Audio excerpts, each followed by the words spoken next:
Assalamualaikum warahmatullahi wabarakatuh. Berjumpa lagi dengan saya Bu Ati. Hari ini kita mau bahas tentang namanya distribusi normal ya. Kemarin sebelum masuk ke distribusi normal, kemarin sudah masuk ke materi prasyaratnya ya. Nah, ini adalah gambaran distribusi normal, di mana dia berupa kurva. Kurvanya itu dia berbentuk kurva normal atau biasa disebut dengan kurva lonceng karena bentuknya yang seperti lonceng. Persamaan dari kurva tersebut dinamakan fungsi distribusi normal atau distribusi Gauss. Nah, ini rumusnya yaitu fx sama dengan p buka kurung x besar sama dengan x kecil sama dengan 1 per to akar 2V Euler pangkat negatif setengah buka kurung X dikurangi mu per to pangkat 2 untuk negatif tahingga kurang dari X kurang dari tahingga di mana si variabel mu itu sebutnya sebagai parameter untuk rata-rata, to itu sebagai simpangan baku, kemudian V itu nilainya 3,14 dan Euler-nya itu bernilainya itu 2,72. Nah, di sini ada catatan. Jika mu sama dengan 0 dan to sama dengan 1, maka diperoleh distribusi normal baku standarnya yaitu berupa berapa? Berupa N sama dengan N buka kurung 0,1 ya. Oke, saya hapus. Sehingga rumusnya ada lagi. Nah, ini ya. Rumusnya itu adalah fx sama dengan 1 per 2V Euler pangkat negatif setengah X pangkat Z ya itu ya, bukan X, pangkat Z kuadrat untuk negatif tahingga kurang dari sama dengan X kurang dari sama dengan tahingga. Nah, ini untuk grafik yang distribusi normal baku ya. Yang distribusi normal baku N 0,1 seperti ini ya. Seperti lonceng ya. Nah, kemudian ada juga yang kedua, itu bentuknya distribusi normal baku dengan N-nya 0,1 dan sumbu mendatar adalah 1. Kita peroleh integral batasnya negatif tahingga sampai tahingga Fz dz sama dengan integral negatif tahingga 1 per 2 akar 2V Euler pangkat negatif setengah Z pangkat 2 dz sama dengan 1. Nah, grafik distribusi normal baku N 0,1 bersifat simetris terhadap garis Z sama dengan 0, maka luas daerah di kiri dan kanan garis Z adalah sama, yaitu sama ya, rumusnya sama. Cuma bedanya kalau tadi sama dengan 1, kalau ini sama dengan 0,5. Nah, lanjut. Perubahan bentuk dari normal umum menjadi normal baku dilakukan. Pertama, kalian harus mencari Z hitungnya dulu. Mencari Z hitung itu kita peroleh dari X bar dikurangi mu per to. Kemudian gambarkan kurvanya. Setelah kalian gambarkan kurvanya, kemudian kalian tuliskan dulu nih nilai Z hitungnya pada sumbu X di kurva di atas dan tarik garis dari titik Z hitung ke atas sehingga memotong garis kurva. Nah, kemudian untuk yang keempat, luas yang terdapat dalam tabel merupakan luas daerah antara garis tegak ke titik 0 di tengah kurva. Yang kelima, carilah tempat nilai Z dalam tabel normal. Yang keenam, luas kurva normal sama dengan 1 karena mu sama dengan 0. Maka luas dari 0 ujung ke kiri sama dengan 0,5 dan luas 0 ke titik kanan sama dengan 0,5. Yang terakhir, luas daerah kurva normal dicari dengan menggunakan tabel kurva normal baku. Nah, Ini ada contohnya ya. Kita lihat contoh 1. Nah, di sini daerah yang diarsir berikut dibatasi oleh kurva normal n buka kurung 0,1 pada interval z kurang dari sama dengan 1,45. Nah, dilihat ya. Di bawahnya kan ada tulisan 1,45 ya. Nah, z-nya itu dia kurang dari sama dengan 1,45. Tuliskan bentuk integral yang menyatakan luas daerah L.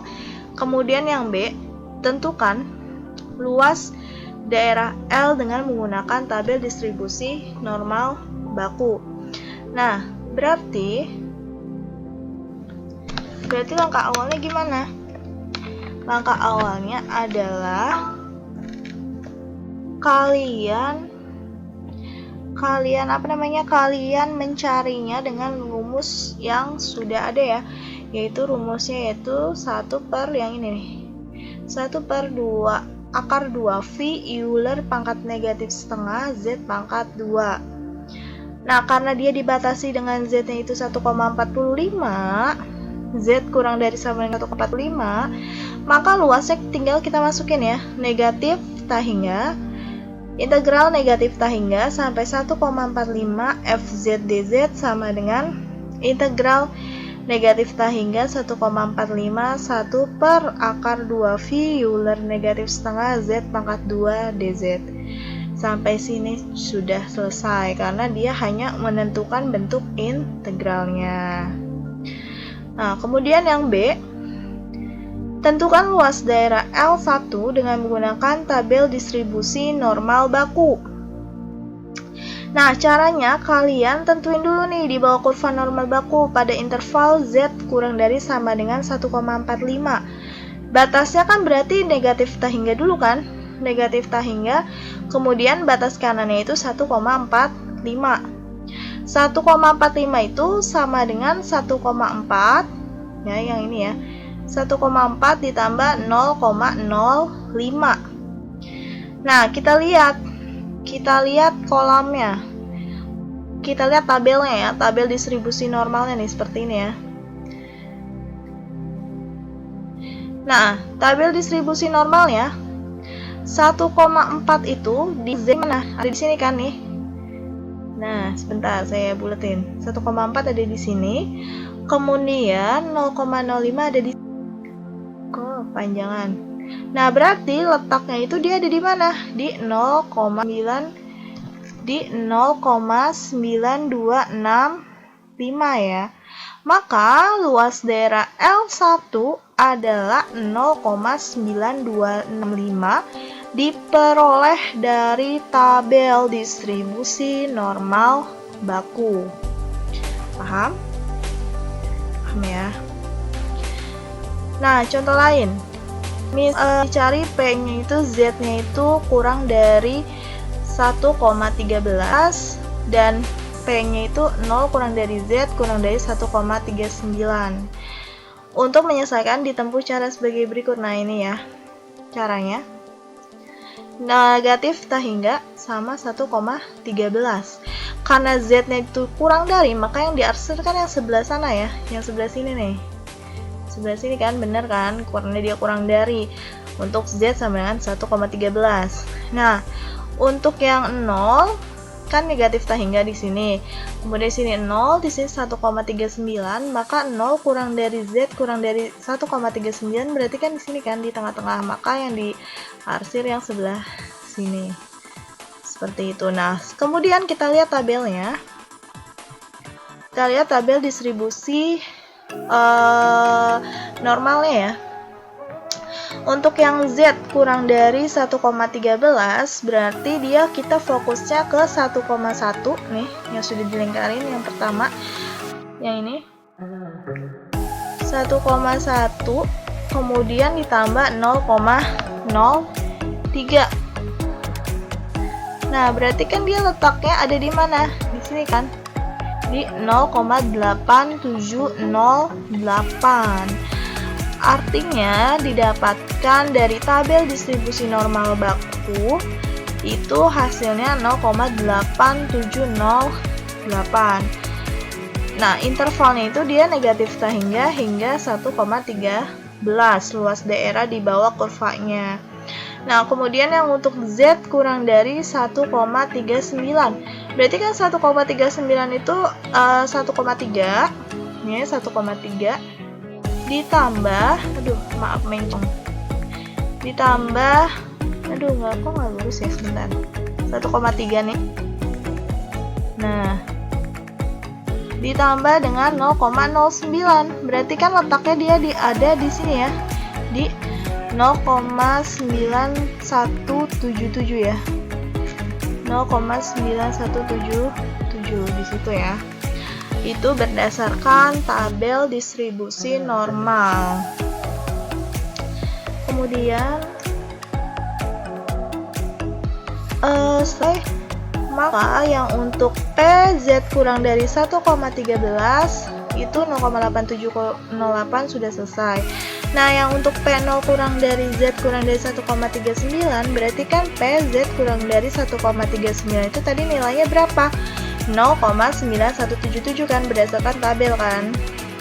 Nah, berdasarkan tabel, kemudian untuk yang PZ kurang dari 0 itu nilainya 0,5, maka dikurangi dengan 0,5 0,4177. 0,4177. Kenapa dikurangi 0,5? Karena kan batasnya dia 0 sampai 1,39. Nah, 0-nya itu Z kurang dari 0 itu nilai di tabel distribusi normalnya itu 0,5. Paham ya? Nah, ini kan tabelnya itu 0,0 itu hasilnya 0,5.